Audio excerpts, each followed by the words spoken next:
Perkenalkan, nama saya Wahyu Surya Putra dengan NIM N1B1-228 Prodi Teknik Kimia 2020. Di sini saya akan menjelaskan tentang perkembangan Islam di Jambi. Oke, di sini saya akan menjelaskan tentang bagaimana cara masuk Islam ke Jambi.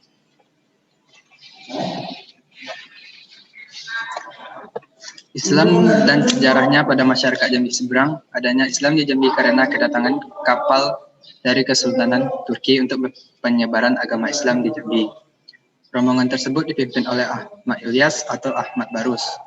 Mereka datang kemari karena kapal rombongan terdampar di Pulau Berhalo. Ahmad Ilyas menyebarkan agama Islam di Jambi. Selain itu, beliau yang menghancurkan patung-patung berhala sembahan di Pulau Berhala. Sehingga Ahmad Ilyas dijuluki sebagai Datuk Paduka Berhalo. Diketahui bahwa masuknya Islam pada masyarakat Jambi Seberang banyak dipengaruhi oleh pedagang-pedagang Islam yang masuk dan berlayar di sepanjang Sungai Batanghari. Ditemukan beberapa peninggalan dari pedagang-pedagang Arab, Persia, dan Turki. Menjadi salah satu bukti bahwa proses penyebaran Islam tersebut pernah terjadi. Ditambah lagi bahwa budaya Arab Melayu sangat melekat kuat pada masyarakat Jambi Seberang. Bahkan melekat pada adat orang Melayu Jambi yang kita kenal dengan adat bersandi syarak bersandi kitabullah. Pada naskah yang berbahasa Melayu beraksara Jawi, Arab Melayu Gundul, diceritakan kisah kedatangan Ahmad Salim atau Ahmad Barus yang semula akan ke Pulau Jawa. Dari Turki, dua beradik kapalnya diterjang badai di perairan Selat Melaka dan terdampar di pulau yang berada di ambang ujung Jabong. Pulau ini oleh para petani dikenal sebagai Pulau Angker atau Pulau Hantu, sehingga banyak sesaji dan patung-patung untuk keberkahan keselamatan bagi para pelaut yang melewatinya. Kapal Sang Adi tersampak ke Pulau Jawa diselamatkan Ratu Majapahit, sedangkan Ahmad Salim setelah terdampar di pulau dan menghancurkan berhala-berhala di sana.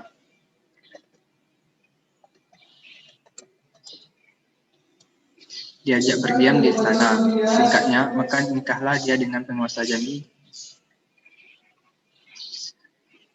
mendapatkan gelar Paduka Berhalo.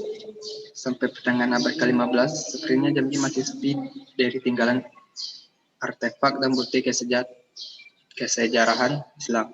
Munculnya Ahmad Salim atau Ahmad Barus, yang kemudian dikenal dengan gelar sebagai Datuk Paduka Berhalo. Barulah Torres sebagai awal bertampaknya kerajaan Melayu Islam.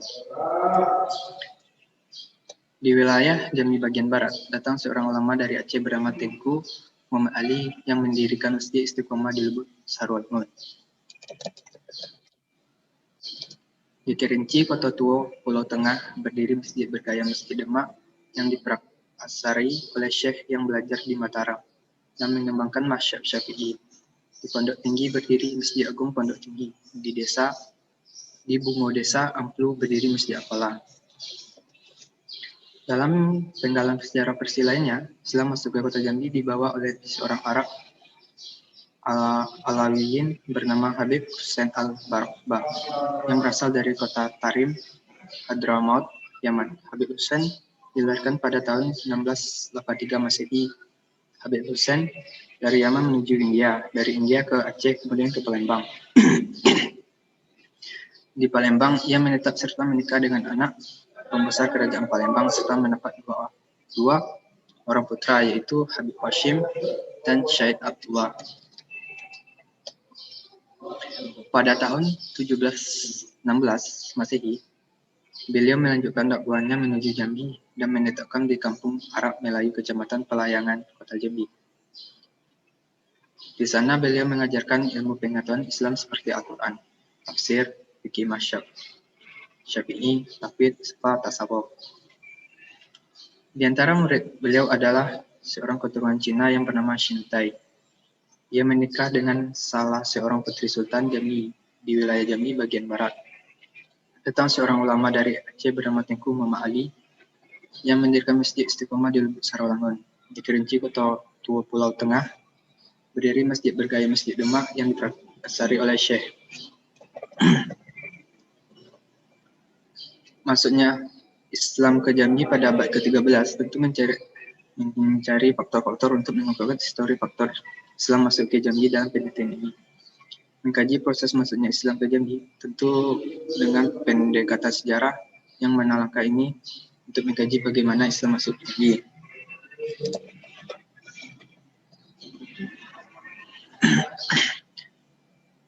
Faktor yang menyebabkan Islam masuk ke Jambi adalah sebagai berikut. Dengan melihat hubungan luar negeri Jambi dengan negeri luar dengan aspek perdagangan, keadaan perdagangan di Jambi pada saat itu, para pedagang silih berganti wilayah pantai Sumatera, akhirnya singgah di Jambi. Kedatangan mereka bukan hanya untuk berdagang, tetapi juga memperluas sentra perdagangan. Selain itu, karena juga ada yang mencari komoditi pribumi dengan 27 dunia Yui, mencari jejak sang kakal, menggunakan jalur sungai besar bisa dilalui oleh kapal-kapal mereka. Jambi memiliki sungai besar yang bermuara di pantai timur. Dan sebagai aksesnya masuk perdagangan menuju pedalaman Jambi. Menurut Junaidi Tenor, pada saat itu sungai merupakan salah satu jalur utama bagi para pedagang untuk masuk wilayah pedalaman Jambi. Dengan demikian, pedagang yang datang menjalin hubungan dengan masyarakat Jambi, melihat negara mana saja yang teridentifikasi dengan Jambi. Menurut Bambang Budi Utomo, ia menjelaskan negara-negara yang berhubungan diplomatis, keagamaan, dan dagang dengan Jambi adalah Cina, India, dan Arab. Ketiga negara tersebut diduga kuat yang mempengaruhi beberapa aspek kehidupan masyarakat Jambi. Hubungan ketiga negara dengan Jambi dipandang Bambang Budi Utomo berbeda-beda. India dan Cina menjalin hubungan dengan Jambi dalam hal diplomatis, keagamaan, dan dagang. Sedangkan hubungan dengan Arab adalah dengan perdagangan saja. Akan tetapi, selanjutnya akan menjalin hubungan dengan keagamaan. Melihat perdagangan pada masa itu, mengungkapkan bahwa perdagangan Asia bukan menggunakan jalur pelayaran, tapi jalur darat. Kemudian setelah jalur dianggap tidak aman karena banyaknya perampokan, maka para pedagang menggunakan jalur perdagangan melalui pelayaran. Sedangkan untuk menuju Jambi, pelayaran melintasi beberapa wilayah di Asia. Sedangkan pelayaran dari Cina ke Jambi, ada yang langsung melakukan pelayaran dari Kanton langsung ke Jambi. Peristiwa tersebut menjadi pusat perdagangan yang penting karena wilayah secara geografis berada di jalur perdagangan utama antara India dan Tiongkok. Sedangkan Selat Malaka menjadi jalur pelayaran yang sangat penting sejak abad pertama Masehi.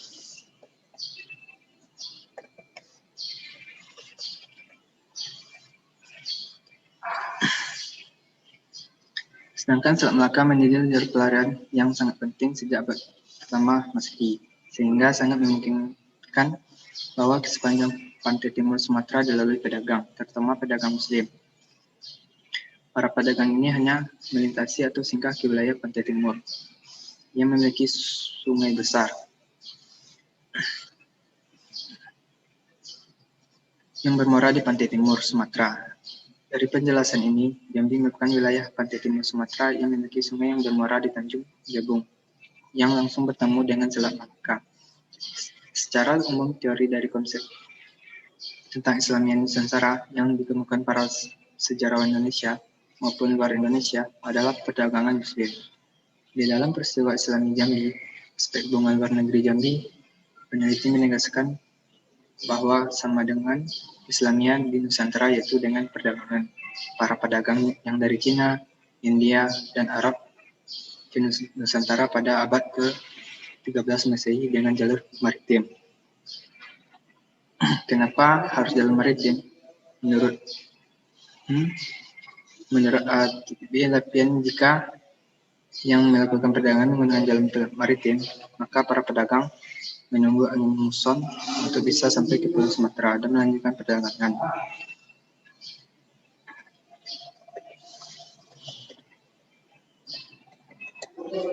Tentang hubungan di luar negeri Jambi, yaitu pedagang untuk melihat faktor datang Islam ke Jambi. Ada beberapa alasan Jambi telah terjalin hubungan dagang dengan beberapa negara luar, sehingga terpengaruh oleh budaya asing yang dibawa oleh pedagang. Kemudian Jambi menjadi salah satu wilayah yang dikuasai oleh penguasa yang termasyhur di beberapa negara Asia yang mampu mengontrol dan memanfaatkan potensi perdagangan maritim. Selanjutnya, secara geografis, Jambi berada di posisi timur Sumatera yang banyak disinggahi oleh pedagang Muslim pada abad ke-13 Masehi dan memiliki sungai besar untuk lalu lintas perdagangan menuju ke pedalaman Jambi. Pedagang yang masuk ke pedalaman untuk memperluas sentral perdagangan dan mencari komunitas perdagangan lokal seperti yang sudah ada.